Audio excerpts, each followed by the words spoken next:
Hello mga kabarkads, another day, another vlog na naman tayo mga kabarkads. Mga kabarkads, ito yung landing area. Pero unahin muna natin doon sa may ulas na area, itong ulas Bayadak project. Kasi may nagkabit na sila doon ng mga girder. Yan, nag-focus na sila kabit ng girder dito. Ito na lang yung kulang nila mga kabarkas dito na side from crossing ulas. Yan o, tinatrabaho nila, dinidrilling nila dyan.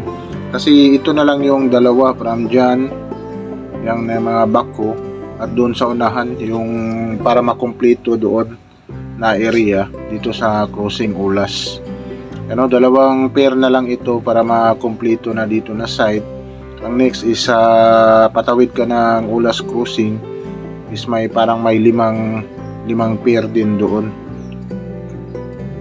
Yan dito mga kabarkads, so nakikita natin dito is kompleto na talaga, waiting for girder na lang dito.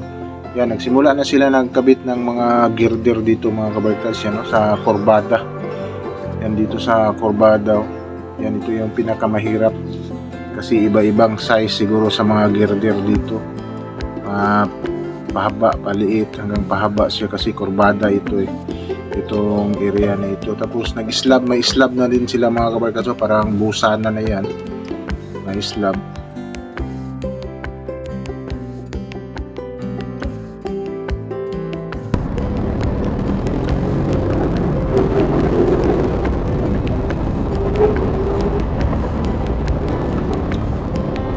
Hello mga regards, once again this is RTV Motovlogger. Mga regards, kanina is nandun tayo sa mga side dito sa landing area. Yan tayo. Ngayon, dito na naman tayo mga regards. Ito, ginagawa ngayon na yan. Ito yung last pair na dinidrilling nila. Kasi may isang poste pa dito para mag-connect yan. Katawid ito yung crossing ulas. Yan sa babaw dadaan. Yan. Yan is patapos na. Yan. Tapos ito gagawan pa. Ang problema nito is may maraming mga wire.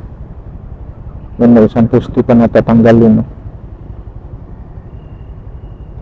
Yan, malapit na talaga ito mga kalagas matapos yung mga poste nila. Tapos doon na kabila, pupunta tayo doon mga records kasi nagkakabit na sila ng mga girder dito. Itong crane dito is galing dito sa MAA kasi abutment na lang yung kulang doon, malagyan ng girder. Dito na naman sila nagpo-focus itong crane naglagay. Ito yung records, hukayin pa ito. Tapos yan, hukayin. Ito na lang talaga mga records dito sa katawan Peking ito ulas crossing. Ito na lang yung dalawa ang kulang sa Gina dito na side. Yan, para gawaan ng isang pair dito at saka doon. Yan, siguro malapit na sila matapos dyan sa pagbaon ng mga ganito, ito mga steel cage para sa foundation. Yan, puntahan natin dito mga regards. Naglagay sila na girder dito ngayon. Waiting na talaga dito mga regards para sa mga girder kasi nakapinisin na. Yan.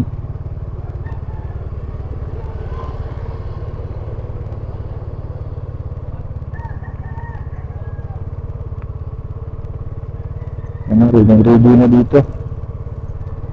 May girder na lang. Hope na hindi makasagabal itong mga wire nila dito maglagay ng mga girder.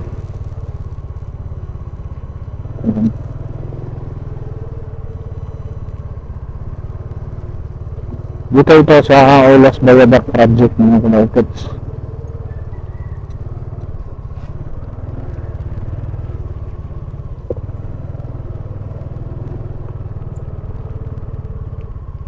Magpo-focus talaga sila ngayon dito sa paglagay ng kwanta granada. So ito focus may granada mga. Yan. Yan ang kasi nakapantay ng granada, nakaapak. Swerte ito. Yan, ito mga barkads. Yan ang naglagay sa kurbada yan mga barkads, yung nilagyan sa crane dyan. Kurbada na area yan.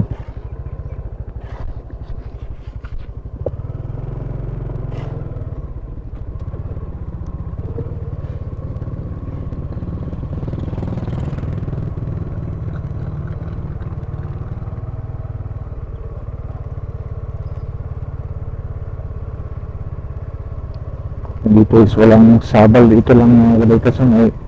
May kuryente pa dito mga barkads. Yan. Ito dito, nalagyan. Ito pang banting. Iwan ko kung makaya nila lagyan yan. Kasi may wire pa nakakunik dito. Siguro baka tatalon sila dito sa marami pa palang mga wire dito. Ano, may mga wire pa na mga maliliit. Ito talaga mga kuha nila, re-request pa ito. Ewan ko baka hindi sa kanila ito, sa double light ito. Para tanggalin itong poste na ito. Yan, kasi may nakaboom sila dyan. Matatanggal nila itong poste na ito. Kasi itong wire na ito is parang supply dyan sa building na ito.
Naglagay na sila ng isang girder dito mga barkads.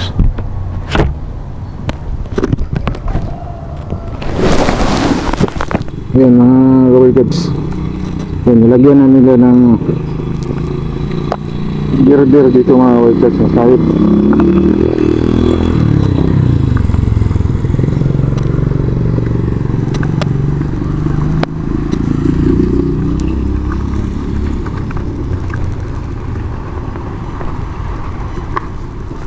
Buti na lang wala na sabal dito sa kuryente dito.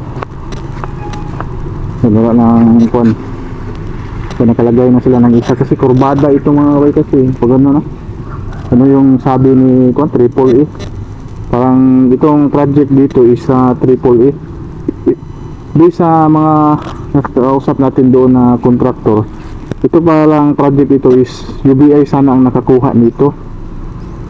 Kaya lang umatras yung UBI kasi sa dami ng mga natamaan dito, lalo na sa mga kuryente, sa mga, kasi may expansion pa ito dito both side yan,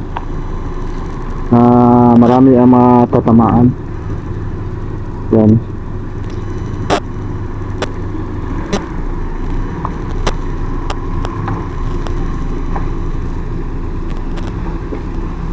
Yan doon, doon na area mga korkas, nagkuha na sila doon, nag-slab doon banda. So naka-slab na dito.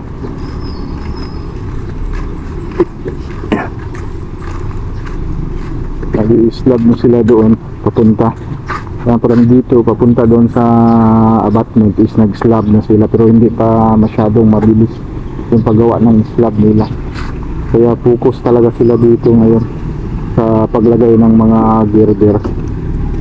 Yan, pati dyan kasi may mga wire pa tatanggalin, talagang matagalan pa sila dito dahil sa mga wire na kasabit dito na mga maliliit. Buti na lang dito is nag-clearing yan, kaya nalagyan nila.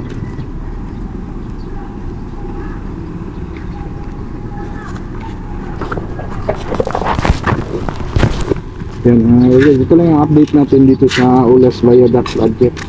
Yan, ongoing yung pagkabit nila ng mga girder ngayon dito kasi itong mga crane na ito is galing ito doon sa MAA. Patapos na yung MAA sa mga girder mga kabarkas, yun na lang attachment ang kulang nila.